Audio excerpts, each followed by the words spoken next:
አሜሪካ ውስጥ ካጋጠሙ ማይረሱ አደጋዎች አንዱ ቦፓል ዲዛስተር የሚባለው ዶ ኬሚካል የሚባል ኩባንያ የደረሰበት ነው። ይሄ አደጋ የኬሚካል ማፈትለክ አደጋ ነው። በዚህ ምክንያት በርካታ ሰዎች ጉዳት ደርሶባቸዋል። አጠቃላይ ሞቱ እስከ 3000 ይገመታሉ። ከዚህ ከጋዙ ጋር በተያያዘ ቋሚ የሆነ ዘላቂ ህመም የደረሰባቸው ሰዎችም በሺዎች የሚቆጠሩ ናቸው። በጣም ብዙ ውድመት ያደረሰ አደጋ ነበረ። ይሄ የቦፓል ዲዛስተር የቦ ኬሚካል ኩባንያ ያደረሰው ማለት ነው። ቦ ኬሚካል ደግሞ በዓለማችን ከባስፍ ቀጥሎ ሁለተኛው ግዙፍ ኩባንያ ነው በትልቅነቱ እና የዚህ አደጋ 20ኛ ዓመት እየተከበረ ነበረ ዲሴምበር 3 2004 ዓመተ ምህረት በነሱ አቆጣጠር። ቢቢሲም በዚህ ጉዳይ ላይ ዘገባ እየሰራ ነበርና በዚህ ዘገባው ላይ የድርጅቱን አንድ ባለሙያ ድርጅቱን ወክሎ እንዲናገር ስለፈለገ አንድ ሰው ተጋበዙ። ቀርበውም ተናገሩኝ። ሰው ጁድ ፊኒስቴራ ይባላሉ።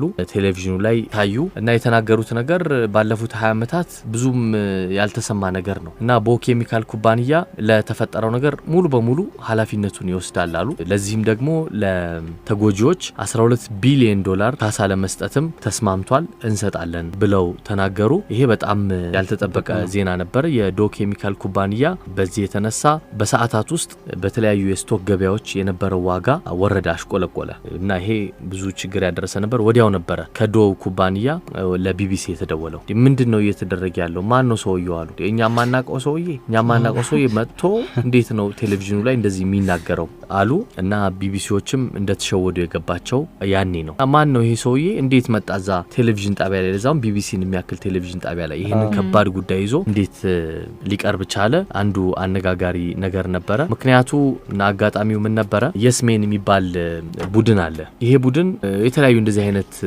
ቅስቀሳዎችን ሽወዳዎችን የሚሰራ ቡድን ነው እና የቢቢሲ ልኬን ዘገባ ለመስራት ሲፈልጉ ከሳምንታት በፊት አንድ የድርጅቱ ሰራተኛ ወደ ዶ ኬሚካል ድረገጽ ገብቶ በሌላም ጊዜ እንደሚያደርጉት ማለት ነው ኢሜይል ይልካሉ። እንደዚህ ልንሰራ አስበናልና የሚመለከተውን ሰው ላኩልን ይሏቸዋል። የድርጅቱ ይፋዊ ድረገጽ do.com ነው። ይሄ ሰራተኛ ግን ሲፈልግ ኢንተርኔቱ ላይ የመጀመሪያው ጋር አልገባም። የመጣለት ላይ doethics.com ይባል እነዚህ የስሜን የሚባለው ግሩፕ የፈጠረው የራሳቸው ድረገጽ አለ። እዛው ውስጥ ገብቶ በስተት ኢሜይል ላከ። ከዛ ኢሜይሉ ላይ ያው እነሱ ሲያዩ ከቢቢሲ ነው እንደዚህ እንፈልጋለን እንደዚህ ሲሉ መልስ መላላክ ጀመሩ። በሉ ሰው ላኩ ሲሏቸው በቃ ይሄን ሰው ልከናል እሱን ቃለ ምልልስ አድርጉት ብለው ይሄንን ሰው ላኩት። ሰውየውም ስሙ አንዲ ቢሽልባውም ነው እውነተኛ ስሙ። እዚህ ጋር ቀይሮ ነው ጁድ ፊኒስቴራ የተባለው። ፊኒስቴራ ያለበትም የዓለም መጨረሻ ማለት ነው ትርጉሙ። ሆን ብሎ ነው ለመሸወድ ነው ያንን ያደረገው።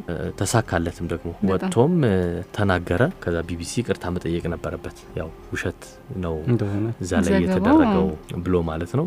ኢትዮፒካሊ